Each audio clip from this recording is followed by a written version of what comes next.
Let me ask you something. Have you ever opened your credit card statement? Maybe late at night, maybe after a long week, and you already know the number is going to be bad. You already feel that little tightening in your chest. And then you see it. Minimum payment. Due $45. And you feel relief.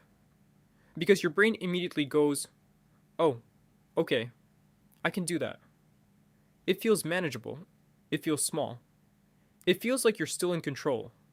But that moment is exactly where the trap begins. Because the minimum payment isn't designed to help you escape debt. It's designed to make debt feel survivable. And survivable debt becomes permanent debt.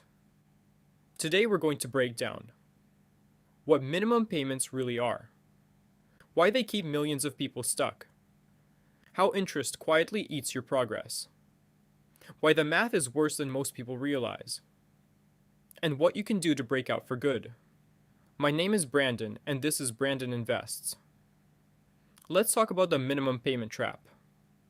When you owe money on a credit card, the bank gives you an option. You could pay the full balance, but most people can't. So instead, the bank says, just pay this small amount for now. That's the minimum payment. Usually it's around 1% to 3% of your total balance. So if you owe $5,000, your minimum payment might be $100.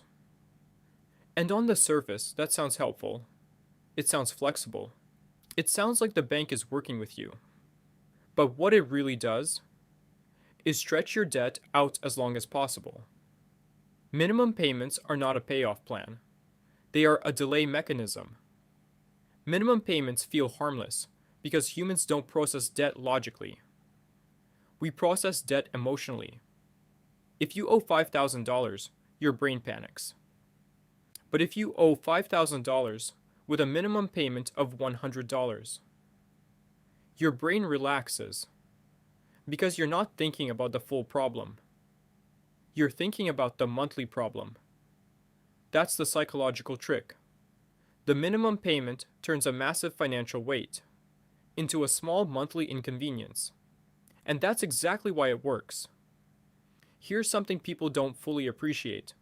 Credit card debt is some of the most expensive debt that exists.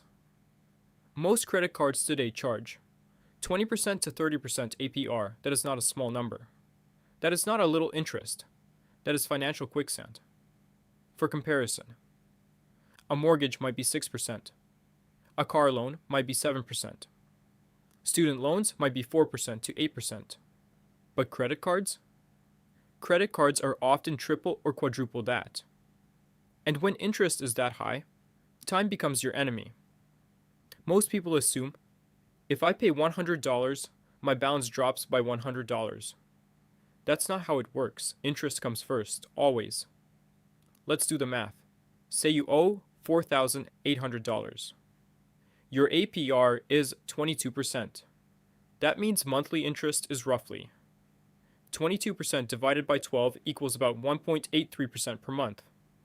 So your interest charge is $4,800 times 1.83% approximately equals $88.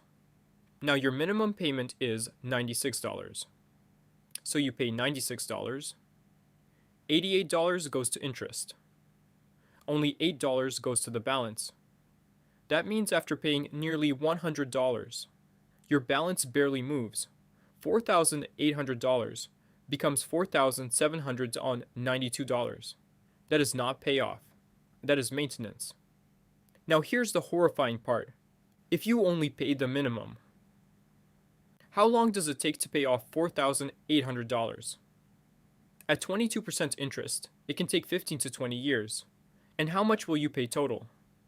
Not $4,800, more like $10,000. You pay double. Because the minimum payment isn't designed to eliminate debt. It's designed to maximize interest. The longer you stay in debt, the more profitable you become. Minimum payments don't just trap your money. They trap your mindset. They make debt feel normal. They make it feel like a subscription. Like, okay, I just have this payment now. And once debt becomes normal, it becomes permanent. Because life doesn't pause. Life keeps happening. Here's what happens in the real world. You start with a balance. You paid the minimum. Interest eats your progress. Then something happens. Something always happens. The car needs tires. The fridge breaks. The dog needs surgery. Groceries cost more. Rent goes up. Someone loses hours at work. Christmas shows up like a financial jump scare. And suddenly, you're not paying down debt. You're stacking debt. The balance rises faster than you can shrink it. This is what the trap looks like. You pay $96. The balance drops by $8. Then you spend $200 on an emergency. Now the balance is higher than before, so you pay again, and again, and again, and nothing changes. That's the treadmill. You are moving, but you're not going anywhere. As the balance rises, the minimum payment rises too. What starts as $96 becomes $180, then $260, then $400. And now you're not just stressed, now you're trapped. Because your monthly budget is being consumed by past spending. Your future income is being used to pay for yesterday. Let's be blunt, credit card companies do not want you debt-free. The best customer is not the person who pays in full. The best customer is the person who pays the minimum. For years. Because interest is profit. Minimum payments are a business model. That's why credit card companies advertise rewards, points, cashback, travel perks, not because they're generous, but because they know most people will carry a balance, and 1 month of interest wipes out years of rewards. Minimum payment does not mean this is what you should pay. It means this is the smallest amount we'll accept. So we can keep charging you interest. It's not guidance, it's permission to stay stuck. So what do? How do you break out? 1. Pay more than the minimum immediately. Even $50 extra per month can cut payoff time in half. Because extra money goes to principal. Principal is what kills debt. Interest is what feeds it. 2. Use the avalanche method. Pay minimums on everything. Then attack the highest interest rate first. Mathematically, this saves the most money. 3.